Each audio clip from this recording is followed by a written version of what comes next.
5장 31절 말씀을 중심해서 나의 임금, 나의 구주라는 제목으로 하나님 말씀 증거하겠습니다. 오늘 본문에 예수님의 제자들인 사도들이 하나님의 아들이신 예수님, 하나님의 아들이시면서 사실은 하나님이시면서 그들이 그렇게 기다렸던 그리스도, 메시아이셨던 그 예수님으로 인하여 여러 가지 어려움을 당하는 가운데 그 제자들이 고백하는 우리 예수 그리스도께서 어떠한 분이신가를 설명하는 그런 본문의 내용입니다. 제자들이 사실은 예수님을 잘 따르는 것처럼 보이긴 했지만 십자가에 돌아가시고 난 이후에는 오순절 보혜사 성령님을 받기 전까지, 그러니까 심지어는 부활의 주님을 만났어도 그들 안에 여전히 두려움과 또 예수님을 메시아 그리스도 또 부활의 주님으로 알리는 일을 제대로 하지 못했어요. 그런데 성령님께서 우리 마음에 들어오시자 이제 비로소 담대함을 가지고 그 부활의 신앙이 성령의 감동 감화 역사로 말미암아서 우리와 우리의 심령 속에 하나가 돼서 그런 목숨을 건 복음을 전하는 일들을 해나갈 수 있었던 것입니다. 여러분, 우리 안에 그 오순절 보혜사 성령님이 지금 와 계시다는 것을 여러분 기억하고 그분께서 우리에게 어떠한 담력을, 용기를 주시는지 그런 것들을 생각하시면서 특별히 오늘 본문의 말씀처럼 우리 예수 그리스도를 나의 임금 그리고 나의 구주로 고백하면서 살아갈 수 있는 우리들의 남은 삶이 되어야 되겠습니다. 여러분, 우리 한번 따라해 볼까요? 우리 제목을 우리 함께 따라해 보겠습니다. 나의 임금, 나의 구주. 나의 임금, 나의 구주. 네, 다시 한번요. 나의 임금, 나의 구주. 나의 임금, 나의 구주. 네, 여러분, 이 고백을 하느라고 사실은 제자들이 옥에도 갇히고 죽기도 하고 그랬어요. 예수님을 나의 임금. 임금은 뭐죠? 왕이란 뜻입니다. 왕. 예수님이 우리의 왕이 되세요. 그리고 또한 구주가 되십니다. 구주라는 것은 구원하시는 메시아 그리스도라는 의미인데요. 우리를 그렇게 건져주시는 것으로 그치지 않고 무엇이 되셔야 하냐 하면 임금, 그러니까 왕이 되셔야 한다는 겁니다. 여러분, 우리의 삶 속에 왕이 앉는 의자를 뭐라 그러죠? 왕이 앉는 의자, 보좌라고 하거든요. 그 보좌에 왕 외에 다른 분이 앉으면 안 돼요. 왕이 앉는 그 의자에 누군가 앉았다. 그것을 뭐라고 말하냐 하면 반역이라고 합니다. 반역. 여러분, 우리 마음에도요, 사실은 그 보좌가 있어요. 그 보좌에 누가 앉아 계셔야 되겠죠? 우리의 임금 되시는 예수 그리스도. 예수 그리스도께서 삼위일체 하나님이시니까 오순절 보혜사 성령님으로 우리 마음의 보좌에 계셔야 되는데 그 마음의 보좌에 누가 앉아 있어요? 사실은 내 자신이 너무나 자주, 너무나 오래 앉아 있는 모습을 보게 되는 것입니다. 그러니까 그 마음의 보좌를 누구에게요? 예수님께 내어 드리셔야 해요. 네. 여러분의 삶 속에 예수님께서, 오순절 보혜사 성령님께서, 하나님께서 나의 가장 좋은 위치, 그 왕자리, 거기에 앉아 계셔서 우리와 동행하시고 또한 우리의 구주도 되어주시고 그렇게 살아가는 그런 우리의 남은 생애가 되어야 하는 것입니다. 네, 우리 집사님께서 기도해 주셨는데 이제 추석 연휴를 맞아서 우리 가족들이 이제 다 한자리에 모이게 될 겁니다. 그곳에는 예수님을 믿지 않는 분들도 계시겠죠. 그래서 예수님을 믿지 않는 이들에게 우리 예수님이 우리의 죄를 위해서 십자가에 죽어주셨을 뿐만 아니라 3일 만에 살아나셨다라는 것을 전하셔야 하고요. 그러면서 그분은 우리의 구주가 되실 뿐 아니라 누가 되신다고요? 왕이, 임금이 되신다라는 사실 또한 잘 전해주셔야 해요. 근데 말로만 전하면 안 되고요. 무엇으로 전해야 될까요? 행동으로요. 여러분의 삶의 주인이 내가 아니다, 예수님이시라는 그분이다라는 것을 그들에게 삶으로 보여주셔야 돼요. 그들은 사실 우리의 말을 듣고 알고 깨닫는 게 아니라 사실은 우리의 행동을 통해서 저 사람 예수님 믿는다고 교회 다닌다고는 하는데 믿지 않는 사람하고 똑같고, 아니 믿지 않는 사람보다 더 욕심 많고 더 마음대로 하고 이런 것이 있으면 절대로 예수님을 믿지 않아요. 그런데 예수님을 구주로 믿을 뿐만 아니라 그 마음의 보좌, 가장 좋은 그 왕자리에 예수님이 앉게 하신다면 그런 사람의 생각과 말과 행동을 통해서 예수 그리스도의 향기가 나타나게 되는 거예요. 그 중요합니다. 그게 본문은 그것을 우리에게 허락해 주시는 은혜를 우리 31절 다 같이 한번 읽어보겠습니다. 31절 이렇게 소개하고 있습니다. 31절 다 같이 읽겠습니다. 시작. 이스라엘에게 회개함과 죄사함을 주시려고 그를 오른손으로 높이사 임금과 구주로 삼으셨느니라. 아멘. 여러분 이 말씀 잘 읽어보시면 우리의 임금과 구주가 되시기 위해서 무슨 일을 하셨다고 말씀을 하고 있어요. 무슨 일을 하셨다고 말씀합니까? 이스라엘에게 회개함과 죄사함을 주셨다라는 거예요. 근데 여러분 이것을 잘 읽어보면 그것이 원인과 결과가 좀 바뀐 것 같죠. 그러니까 죄사함과 회개함을 주시기 위해서 임금과 구주가 되게 해주셨다 그런 거예요. 근데 목사님은 방금 저는 반대로 말했어요. 임금과 구주가 되시기 위해서 사실은 무엇과 무엇을 하셨다? 회개함과 죄사함을 주셨다라고 말했어요. 사실 그 두 개가 원인과 결과, 인과가 바뀌어도 상관이 없어요. 그 두 가지가 같이 가는 겁니다.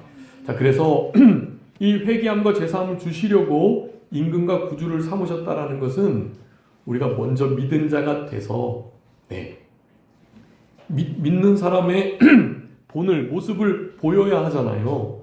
그렇게 살아가기 위해서는 우리 주님께서 우리에게 허락하신 이 회개와 죄사함이 정말로 필요하다라는 것을 이제 말씀하는 거고, 오늘 원래 본문의 원래 내용은 회개함과 죄사함을 주시기 위해서 임금, 왕을 그리고 구주를 삼으셨다 이것을 말하고 있는 건데, 이것은 다른 것이 아니고 우리에게 이 회개와 죄사함을 주셨잖아요. 그런데 그것이 확실하지 않은 거예요. 뭐 증거가 좀 없어요.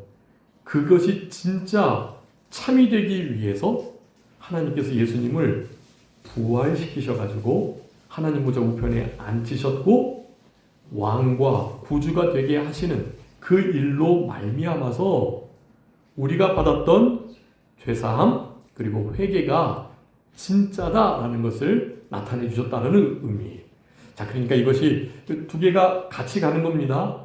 죄사함과 회개함을 주시려고 임금과 왕 되게 하셨고, 우리에게 임금과 왕이 되는 삶을 그리고 구주가 되는 삶을 계속 살아내게 하시기 위해서 회개함과 죄사함의 그 은총을 우리 여러분들 기억하게 하신다라는 거예요. 자, 그래서 오늘 본문의 말씀은 사실 우리 신앙의 가장 핵심적인 부분이라고 할 수가 있겠습니다. 주보에 기록해 두었는데요. 기독교 강요라는 책을 쓴 존 칼빈이라는 신학자, 목회자는요, 그렇게 말했어요. 우리들의 신앙의 가장 핵심적인 요체는 바로 회개함과 죄사함이다 라고요. 이 회개함과 죄사함, 죄사함과 회개함 이제 설명을 드릴 건데 이 두 가지가 순서가 사실은 논리적인 순서는 있어요. 그런데 같이 가는 겁니다. 이 회개할 때 이 회개는 사실 믿음과 함께하는 회개인데요. 믿음과 회개, 회개와 믿음도 그 순서가 또 그렇고요. 믿음과 회개를 한마디로 회심이라고 하는데 그 회심과 이 죄사하는 역사가 성경 전체에서 사실 이렇게 오늘 제가 본 말씀을 말씀드린 것처럼 두 가지가 앞서거니 뒤서거니 그 순서를 달리하게 돼요. 용서가 먼저냐 회개가 먼저냐, 회개를 진짜 한 사람이 용서를 받느냐, 진짜 회개를 간절히 해야 용서를 받고 그 용서가 진짜가 되느냐, 아니면 진짜 용서가 선행돼야 참으로 회개하는 자가 되느냐, 이런 것들이에요. 오늘 주보에다가 결론을 써두었지만 이게 신앙적으로 좀 중요해요. 그래서 이 말씀이 오늘 사도행전 5장 31절 이 말씀이요, 우리가 요한복음 3장 16절이나 또 갈라디아서 2장 20절 여러 가지 말씀을 되게 사실 중요하게 여기는데 그 말씀과 같이 정말 기억하고 요긴하게 여겨야 할 말씀이에요. 네. 그래서 이 말씀을 여러분 좀 마음에 잘 새겨두시고 이 회개함과 죄 사함, 그것으로 말미암아 예수님이 우리의 임금과 구주가 되었다는 사실, 임금과 구주가 되신 것을 확실하게 하시기 위해서 날마다 회개와 죄 사함의 역사를 우리에게 주시는 거, 여러분 이것을 잘 마음에 새겨두시고, 여러분 이런 말씀이 우리에게 무엇이 유익할까? 아주 중요한 유익을 가져다 줍니다. 이 말씀을 잘 깨닫고 이 말씀을 기억하면서 살아가는 이들은요, 여러분 잘 신앙이 흔들리지 않아요. 이것이 얼마나 복된 일인지를 알고, 그리고 이것이 사실은 우리의 신앙에, 우리의 삶에 가장 근간이 되는, 그리고 목표까지 되는, 여러분 이게 우리의 삶의 목표예요. 예수님이 누가 되시는 거예요? 우리의 임금과 구주가 되시는 거예요. 주님이 나의 임금, 왕이 되셨다. 우리는 그러니까 그분의 소속된 자요, 우리는 그분의 종으로서 우리의 삶에, 우리의 모든 영역 속에 그분이 우리의 주인 되심을 나타내는 그런 의미인 겁니다. 구주의 그 뒤쪽에 주가 붙긴 했는데 원래 구주의 의미는 구원자라는 의미예요. 주라는 의미보다도요, 여기 임금이라는 단어, 이 단어가 도리어 주라고 번역되는 곳이 많아요. 주는 주인, 임금, 왕이란 뜻이에요. 그러니까 임금, 왕, 주 되심, 주인 되심, 그런 의미고, 뒤에 구주는 구원자, 구원하시는 그 메시아, 그 여호와, 그분을 말하는 것을 나타냅니다. 자, 그러니까 우리의 삶의, 우리 인생 전체의 주인이 예수님이 되신다. 그분과 우리와 함께 동행하는 이 일이요, 여러분 신앙의 가장 근본이 되는 일이에요. 그렇게 되면 여러분 우리가 신앙의 가장 삶의 목표, 신앙의 근본을 뭐라고 보통 생각합니까? 하나님께 영광을 돌리는 거라고 보통 말하잖아요. 하나님이, 예수님이, 성령님이 우리의 주인이 되시면 그 자체가 최고로 하나님이 영광 받으시는 일이에요. 네. 그러니까 그 일을 같은 거예요, 같은 거. 그러니 우리의 삶의 목표가, 목적이 예수님이 우리의 주인 되는 것, 내가 그분 안에서 발견되고, 내가 그분을 얻고, 또한 내 안에서 그분을 발견하고, 그런 삶이 그냥 신앙으로, 아니 신앙이 아니라 그냥 우리 인생, 삶의 전체의 가장 큰 목적, 목표가 되어야 된다라는 사실입니다. 여러분 그렇게 되기만 하면 이제 추석을 맞아서 믿지 않는 이들은 차례 제사를 지내고, 또 그렇게 조상 신을 향해서 조상 먼저 돌아간 우리의 직접적인 조상들을 향해서 그렇게 예를 갖추는 그런 일들을 하게 되는데요. 믿는 우리들은 예수님이 우리의 주인이 되시니 다른 이들에게 어떤 신에게 무릎을 꿇을 수가 없어요. 절을 할 수가 없어요. 그렇게 제사를 드려서 그런 이들을 기릴 수가 없다고요. 그런데 그렇지 않은 이들과 함께 만나는 자리에서는 사실 보이지 않지만 긴장감이 있죠. 여러분, 그럴 때 우리 믿는 이들이요, 태도를 분명히 해야 합니다. 절대로 그 우상의 제단에 참여할 수는 없지만 그 자리에 있는 믿지 않는 이들을 불쌍히 여기고, 저들이 저렇게 하는 것은 저들 나름대로의 예를 갖추고 있는 것이니, 몰라서 그러는 것이니, 그를 위해서 하나님께 간절히 기도드려야 하는 거예요. 그래도 우상에게 절하고 제사 음식 먹고 제사 지낸다고 정죄하고 지옥 갈 거라고 하고 그렇게 하면 당연히 안 되는 거고요. 그들을 위해서 진짜 사랑하는 마음으로 하나님, 저들에게도 죄사함의 은혜를 회개하여 그들의 마음 문이 열리고 예수 그리스도께서 저들의 왕이 되시도록, 저들이 예수님을 구주로 영접할 수 있도록 여러분이 기도해 주셔야 하는 거예요. 여러분, 그 일을 위해서 바로 그 자리, 거기 계시는 거거든요. 그렇게 하면서 저들에게 사랑을 나타내 보여주면 저들도 우상의 모든 일들을 패하고 이제 진짜 신이신 하나님께만 경배하는 참된 영적인 가족들이 저들도 되게 되는 것입니다. 여러분, 이런 사명이 우리에게 이런 명절마다 주어졌다는 거, 설과 추석과, 그리고 어떤 가정은 이제 이렇게 먼저 돌아간 이들의 기일을 맞아가지고 그렇게 제사를 자주 드리고요. 그리고 그런 문화가 우리에게 이어져서 특별히 카톨릭이 그거를 그대로 이어받았고, 카톨릭은 추도 예배라는 미명하에 사실 우상을 숭배하는 제사를 드리는 일들이 있습니다. 이 추도 예배가 옳지 않다라는 말을 우리 교단하고 그리고 고신 그리고 합신 일부 교회에서만 그렇게 말을 해요. 나머지는 다 추도 예배 괜찮다라고 말을 합니다. 그런데 추도 예배가 결코 하나님이 기뻐하시는 예배가 될 수 없다는 것을 성경적으로 분명히 아셔야 해요. 추도 예배는 기일을 맞아서 그렇게 예배 드리는 것으로 삼으면 안 되고, 기일 때 모여가지고 함께 항상 모이면 우리 뭐 하죠? 모이면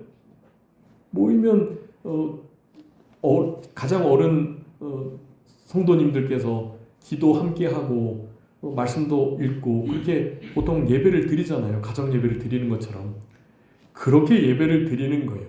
죽은 자를 기념하고 또 회자하면서 그렇게 예배를 드리는 게 아니라 먼저 예배를 드리고 먼저 간 이들의 교훈도 유지도 다시 한번 새기면서 그렇게 좋은 대화를 오가는 것은 그건 좋은 일이에요. 추도 예배라는 것을 통해서 제사를 대체하는 일이 없도록 해야 된다라는 말씀을 드리는 거고, 보통 요즘에 그리스도인들의 가정 안에 이 추도 예배가 아주 일반화되어 있어요. 근데 그것은 옳지 않습니다. 마치 옛날에 일제시대 신사참배가 그거는 그냥 국가적인 행사고 결코 우상숭배가 아니니 해도 된다라고 교회 대부분의 목사님들이, 교회들이 그렇게 신사참배를 했단 말이에요. 근데 그것이 아니다라는 것을 알았던 아주 작은 무리가 있었어요. 그들은 그 신사참배를 하지 않음으로 말미암아 얼마나 큰 희생을 치렀는지 몰라요. 옥에 갇히고 죽기도 하고, 그리고 교회의 법을 따르지 않으니까, 교회에서는 그거 괜찮다고 해서 따르라고 했는데 안 따르니까요. 도리어 교회에서 막 치리하고요. 장로를 면직시키고 목사를 파면하고 막 그랬었단 말이에요. 교회 법을 안 따르니까. 성경에 맞지 않는 잘못된 법을 어떻게 따라요? 그럴 수 없죠. 여러분, 추도 예배는 현재 신사 참배와 똑같습니다. 다들 그렇게 드리고 있어요. 그렇지만 그것은 하나님이 기뻐하시지 않는 예배, 예배라 할 수 없는 예배, 이름만 예배죠. 죽은 자를 기념하고 기리는 제사와 다르지 않습니다. 여러분, 결코 추도 예배를 잘 가정 안에서 철폐하시고 추도 예배가 아닌 일반 함께 모여서 늘 드리는 예배를 먼저 드리는 거예요. 그 예배 드리고 그리고 나서 가족들과 먼저 간 이들의 교훈과 유지와 유언을 되새기고 또 그런 일들을 떠올리면서 그렇게 남은 유족들이 행복한 시간을 보내는 건 그건 너무나 복되고 좋은 일이죠. 그 두 부분을 잘 분리하셔야 하겠고, 그런 일의 핵심은 참된 우리의 삶의 주인이 누구냐라는 나의 마음의 보좌에 누가 앉아 계셔야 하겠느냐는 바로 그 생각으로부터 시작된다라는 거예요. 여러분, 예수님이 우리 마음의 보좌에 앉아 계셔서 우리의 임금이 되신다면 그런 부분들을 잘 분별하고 끊어내거나 또 잘 대체해 나갈 수 있어요. 여러분의 삶에 아무쪼록 우리 주님이 함께 동행하시는 임마누엘로 우리의 마음에 가장 높고 깊고 좋은 그 자리에 앉아 계시는 이 복된 삶이 계속 이어졌으면 참 좋겠습니다.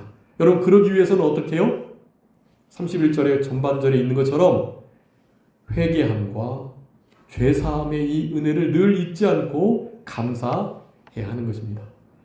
내 마음의 임금과 내 마음의 구주가 되시는 이 역사가 회개함과 사죄의 은총, 그 은혜와 너무나 밀접하게 연관되어 있다는 사실, 이것을 오늘 본문이 우리들에게 교훈해주고 계시는데요. 여러분, 주보를 한번 참조해 주세요. 오늘 본문에 나의 임금, 나의 구주라는 제목의 말씀을 통해서 첫 번째는 먼저 이 회개와 죄사함에 관한 문제를 성경적으로 분명히 해야 할 것, 깨달아야 할 것, 그리고 다음에 임금과 구주가 되는 이 구체적인 표현들을 살펴보면서 주와 함께 동행하는 주님이 우리의 임금, 우리의 왕이 되시는 그런 삶을 살아내야 하는 그런 중요한 구절들을 살펴보면서 말씀을 정리하도록 하겠습니다. 여러분, 먼저 회개와 죄사함. 여러분 생각할 때 회개를 해야 죄가 사해지는 것이 있을 것 같죠? 어떻게 생각하세요? 회개를 해야 하나님이 용서해 주시죠. 죄를 사해 주시고. 그렇죠. 네, 그것이 맞아요. 그래서 그런 것이 일반적인 사실이기 때문에 오늘 본문도 회개함과 죄사함이라는 말을 그렇게 쓰고 있는 거거든요. 그런데 성경은 이런 우리 인간편에서 보는 논리적인 순서보다 다른 순서를 우리에게 보여주고 계세요. 그래서 제가 많이 말씀드렸던 바로 그 선행적 은혜라는 것입니다. 선행적 은혜. 한번 따라해 볼까요? 선행적 은혜. 네, 여러분, 선행적 은혜가 어떤 뜻으로 생각되나요? 선행이 착한 일인 것 같죠? 근데 착한 일을 말하는 선행이 아니라 먼저 선자예요.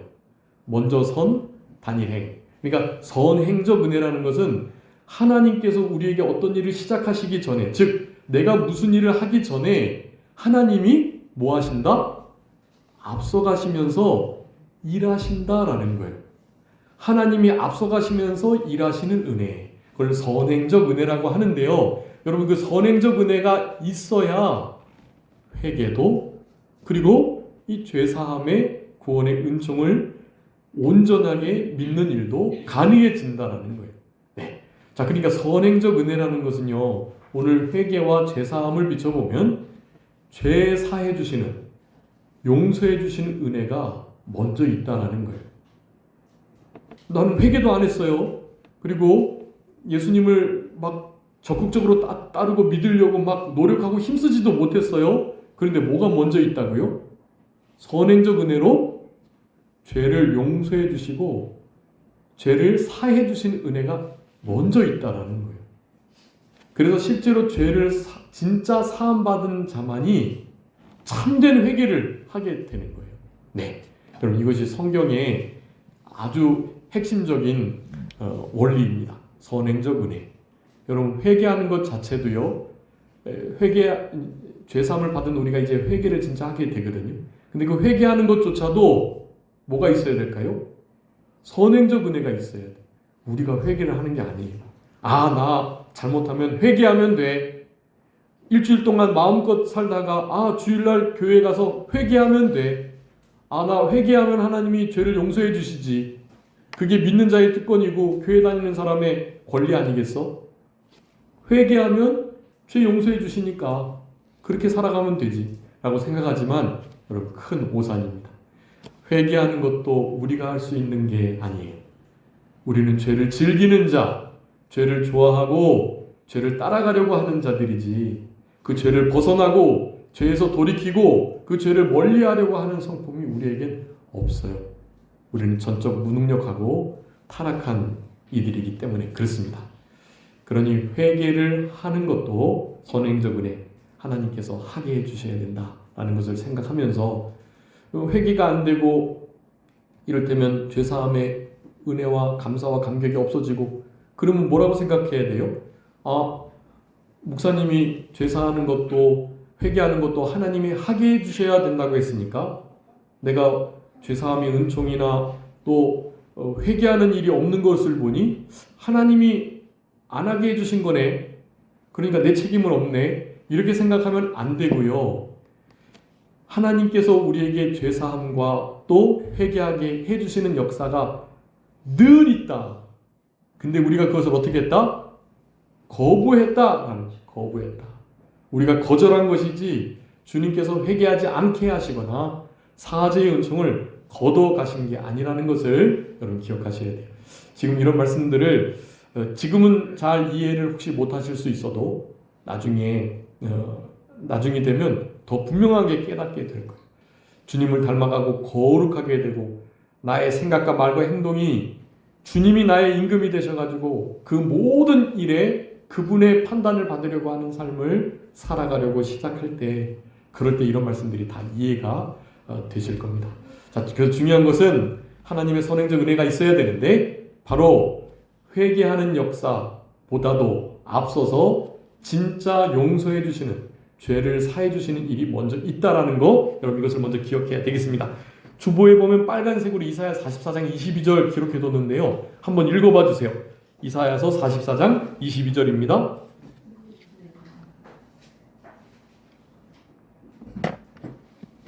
야곱아 이스라엘아, 이 일을 기억하라. 너는 내 종민이라. 내가 너를 지었으니. 44장 22절요? 이사야서? 내가 내 허물을 같이 내 죄를 안개같이 없이하였으니 너는 내게로 돌아오라. 내가 너를 구속하였음이니라. 아멘. 여기 보면 내게 돌아와라, 내가 너를 구속하겠다라고 말씀하는데요. 그 전에 어떻게 했다고요? 그 전에 어떻게 했다? 여기요. 22절. 네?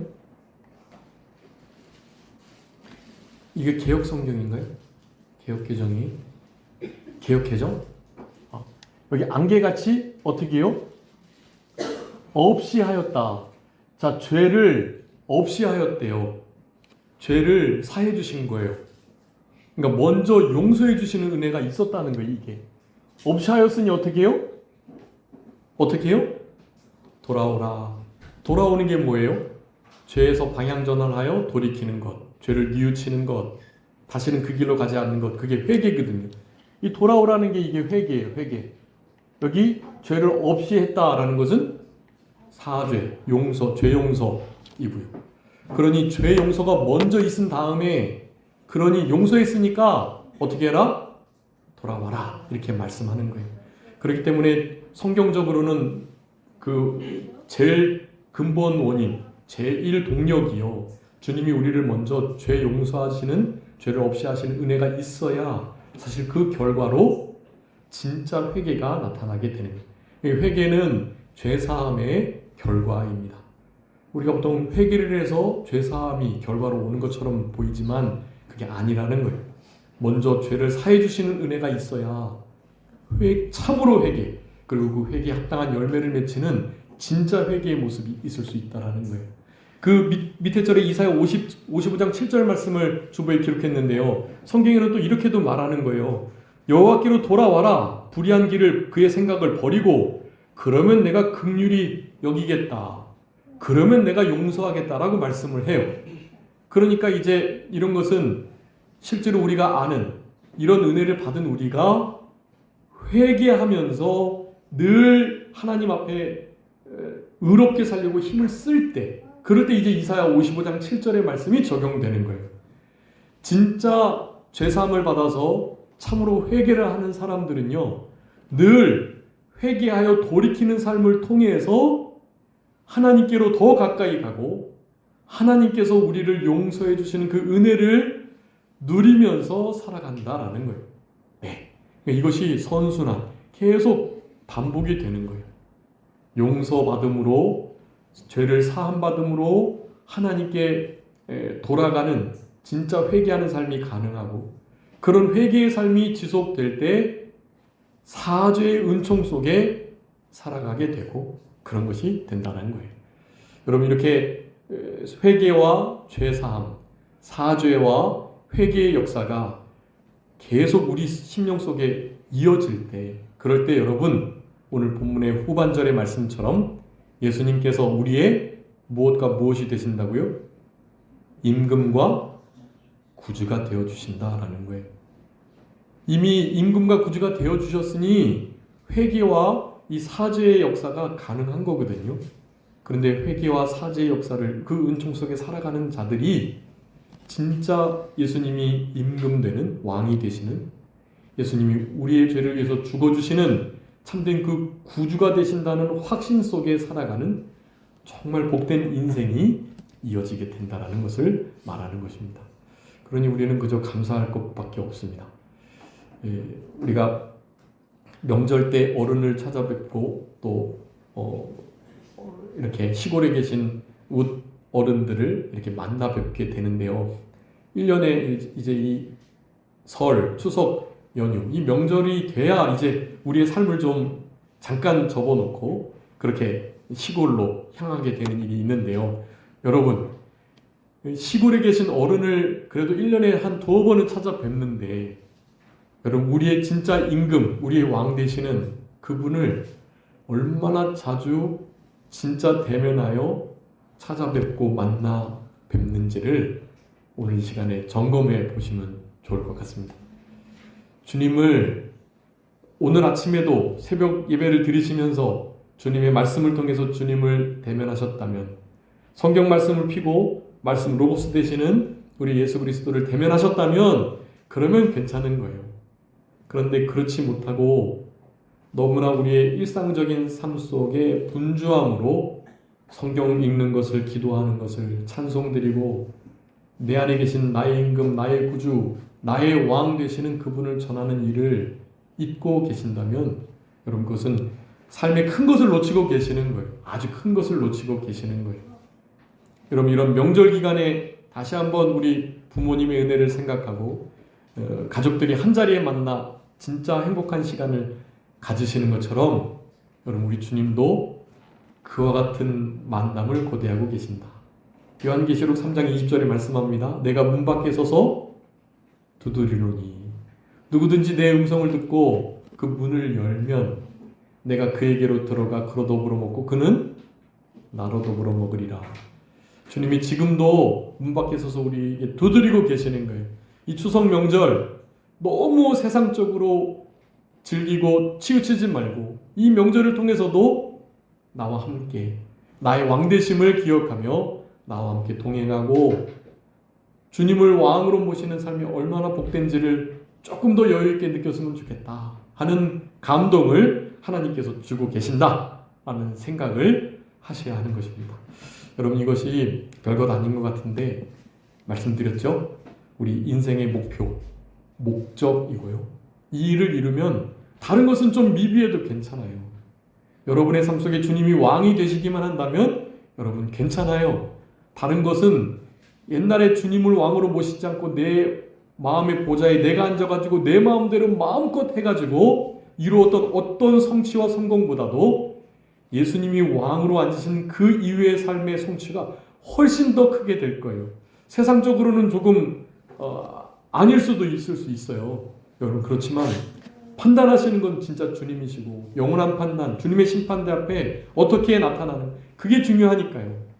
여러분, 그 심판대를 준비하시면서 우리 남은 생애는 예수님이 우리의 마음의 왕자에 앉으시는 임금이 되시는, 그래서 주님의 뜻대로 생각도 하고 말도 하고 행동도 하는 그런 인생길을 걸어가시는 우리들이 다 되었으면 참 좋겠습니다. 오늘 본문의 말씀을 그것을 우리에게 분명하게 요구해 주고 계세요. 자, 회개함과 죄사함, 이것은 우리의 것이 아니었다. 선행적 은혜로 주어지는 것이었다. 그러니 늘 회개와 죄사함을 받은 우리들로서 생명 얻는 회개를 얻은 우리들이니까 그 회개를 계속해서 여러분, 예수님께서 말씀하셨습니다. 제자들의 발을 씻어주셨죠, 예수님이.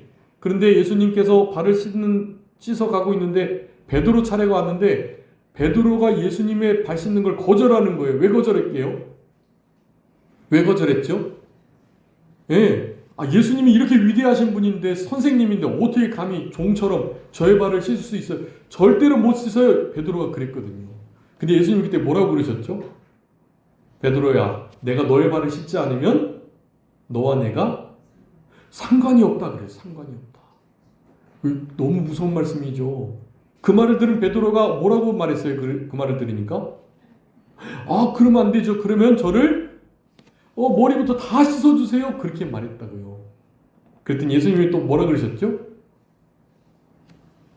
한 번 목욕한 사람, 머리부터 한 번 다 씻은 사람은 다시 씻을 필요가 없다. 그렇지만 뭐는 씻어야 된다? 발은 씻어야 된다고 말씀하는 거예요. 발 씻는 삶이 계속돼야 예수님과 상관된 삶을 살아가는 거예요. 요구하고 계십니다. 우리들에게 회개를. 교회에서 회개를 말하는 것을 가장 싫어한다 그래요, 성도님들이. 그런데 어쩔 수가 없어요. 예수님과 함께 살아가고 예수님이 마음의 왕이 되시기 위해서는 뭐가 있어야 돼요? 회개가 있어야 해요. 회개 합당한 열매도 맺히고 그것으로 말미암아 나 죄 용서 받았다. 죄 용서, 사죄함의 은총, 내가 죄를 해결함 받음으로 말미암는 감사와 감격 속에 살아가게 되는 거예요. 여러분, 우리에게 이런 감사와 감격이, 회개의 기쁨이 넘쳐나는 우리들이 될 때 예수님이 나의 임금, 나의 구주가 되는 이 복된 인생길이 계속해서 이어지게 된다라는 사실을 여러분 기억해 주시고, 이제 다음 주가 다음 주죠. 다음 10월 마지막 주. 10월 마지막 주. 9월이죠, 지금. 10월달 마지막 주가 흔히 종교개혁주일이라고 하는데요. 우리 개신교가 탄생하게 된 루터라는 신학자가 95개조 반박문을 큰 예배당 앞에다가 비텐베르크 문에다가 탁 붙였어요. 거기에 첫 1조 1계명부터 95개가 적혀 있었는데 1, 2, 3, 4, 5번이 뭐였냐 하면 바로 회개에 관한 거였어요. 회개. 하나님께서는 우리에게 이 회개와 죄사함의 은혜를 주셨고 우리의 일생을 통해서 그 일을 하도록 요구하셨다. 왜냐하면 제사장들이 그러니까 신부들이죠. 신부들이 돈 받고 너 죄 용서받았어. 이렇게 말하고 회개하고 사죄의 은총을 받은 것으로 여겼거든요. 그게 아니라는 거예요. 하나님께서 주신 것이다. 이건 사람이, 교황이, 신부가 할 수 없다라는 것을 쓴 거예요. 거기 1, 2, 3, 4, 5번을 그렇게 말하고 6번부터 교황이 죄 사할 수 없음을, 신부가 그런 권세가 없음을 계속 써놓는 거예요. 여러분, 처음에 말씀드렸습니다. 이 회개와 죄사함이 신앙의 핵심 요체라고요. 여러분, 주님은 우리에게 이것을 요구하고 계시고, 한순간도 어떤 일을 당해도 나 죄사함 받아서 지옥 안 가고 천국 간다. 그리고 늘 회개 합당한 열매를 맺히면서 예수 그리스도께서 나의 주인이 되시고 왕이 되시고 임금이 되시고 나의 구원자, 구주가 되신다. 나를 위해서 죽어주신 분 감사하다라는 마음을 가지고 살아가는 이 일이요, 여러분, 우리 인생의 성도들의 가장 중요한 일이라는 거. 다른 거 다 놓치셔도 이거 놓치시면 안 돼요. 그렇게 해야 예수님과 동행하는 삶이 가능하다. 여러분, 예수님과 동행하는 삶은 성경에 많이 나와 있고 제가 핵심적으로 요약해 놨어요. 사도행전 2장 36절에 하나님이 예수님을 주와 그리스도가 되게 하셨다. 여기 주가 아까 그 왕이에요. 임금. 임금할 때 그 주입니다. 같은 주예요. 사도행전 3장 15절에 생명의 주를 너희들이 죽였다라고 말하는데 거기 주도 이 왕이 왕. 네. 그러니까 구주할 때 그 구주의 의미가 아니라 주, 주인, 왕, 임금이란 뜻이에요. 구주는 뭐라 그랬죠? 구원하시는 자, 구원하시는 그리스도 여호와라는 의미였는데요. 그것보다 훨씬 더 우리의 삶에 깊숙이 개입하시는 분으로 바로 이 주라는 표현을 쓰고 있는 것입니다. 로마서 14장 9절에 죽은 자와 산 자의 주가 되시려고 예수님이 죽어주셨다가 살아나셨다. 그렇게 말씀하거든요. 여러분, 예수님이 우리의 주가 되십니다. 제자들이 전했던 것은요, 오직 그리스도 예수의 주 되신 것, 네, 그거 전하는 거예요. 예수님의 부활, 예수님께서 메시아 그리스도이시라는 거, 다시 오실 거라는 거, 그런 거 전하는 거거든요. 여러분, 우리도 전도 그렇게 하는 거예요. 예수님이 우리의 주인이십니다. 그분이 이제 다시 오실 것입니다. 예수님을 믿으세요라고 믿지 않는 이들에게 복음을 전하셔야 돼요. 뜬금없지만 여러분 그렇게 말씀해 줘야 해요. 용기를 가지고 당당하고 담대하게. 여러분, 그러면 그런 이들에게 말할 수 없는 은혜와 복을 허락해 주세요. 예수님이 주인이시다. 예수님이 우리의 임금이 되신다. 예수님 나를 위해서 죽어주셨다. 그렇지만 부활하셨다. 이런 것을 전하는 거예요. 다른 사람에게. 그게 전도입니다. 우리의 말과 생각과 행동을 통해서 그렇게 전하는 우리들이 되어야만 하는 것입니다. 믿음의 주, 만왕의 왕, 만주의 주, 다 왕이란 뜻이에요. 자, 그래서 주보에다가 주와 함께하는 생활에 대한 구절들을 쫙 써놨어요. 제가 발견한 13가지의 구절들이에요. 여러분, 이 구절들 말고도 여러분들이 찾으셔야 돼요. 주님과 동행하기를, 주님이 우리의 임금이 되기를 원하시는 말씀이 성경에 너무나 많아요. 네, 여러분, 그런 말씀들을 기억하시고 나의 삶을 그 말씀에 비추어서 그 말씀을 잣대 삼고 내가 진짜 과연 예수님을 감사함으로, 기쁨으로, 자원함으로 나의 왕으로 모시고 살아가는가, 그렇지 않은가를 점검하는 우리들. 여러분, 그렇게 되면 그런 자들에게 이제 우리 한 해 표와 같은 진짜 예수님의 평강이 찾아오게 되는 것입니다. 여러분, 그 말씀들 중에 우리 많이 있지만 우리 로마서 14장 7절 8절, 우리 거기 5번 파란색으로 기록해뒀죠? 우리 다 같이 한번 읽고 말씀을 마치도록 하겠습니다. 로마서 14장 7절 8절이에요. 우리 다 같이 읽겠습니다. 시작. 우리 중에 누구든지 자기를 위하여 사는 자가 없고 자기를 위하여 죽는 자도 없도다. 우리가 살아도 주를 위하여 살고 죽어도 주를 위하여 죽나니 그러므로 사나 죽으나 우리가 주의 것이로다. 아멘. 여러분, 이런 말씀이 좀 어려운 말씀이긴 한데요, 이런 말씀이 우리의 삶 속에 깊이 뿌리 내리는 은혜가 있는 우리들, 우리의 삶, 그리고 추석 연휴가 다 되셨으면 좋겠습니다. 자, 기도하겠습니다. 살아계신 우리 아버지 하나님, 감사합니다.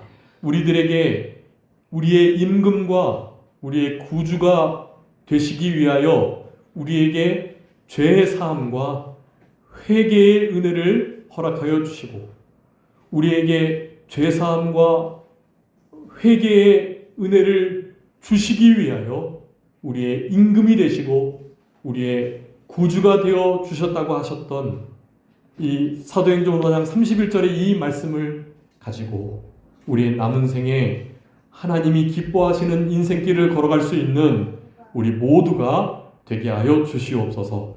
여러 가지 어려운 일이, 힘든 일이 있어도 이 예수 그리스도께서 나의 왕이요 임금이 되어주시기만 한다면, 그래서 예수님과 함께 동행하는 삶이 되기만 한다면 그 어떠한 어려움이 있어도 그 모든 일들을 잘 이겨내고 참된 만족과 평안과 위로를 얻으면서 이 패역한 세대를 이겨나가며 승리할 수 있겠사오니 우리들에게 이 말씀을 믿는 확신한 믿음을 허락하여 주시고, 그래서 아무쪼록 우리 주님 다시 오실 때까지 오순절 보혜사 성령님께서 우리 마음의 보좌에 앉으셔서 예수 그리스도께서 우리의 임금이 되시는 이 복된 구원의 역사들이 점점 이루어질 수 있도록 하나님께서 붙들어 주시고 도와주시고 같이하여 주시옵소서. 아버지 하나님, 추석 연휴를 맞아서 이제 오고 가는 길 가운데 우리 주님 같이하여 주시고 보호하여 주시기를 간절히 바라옵고,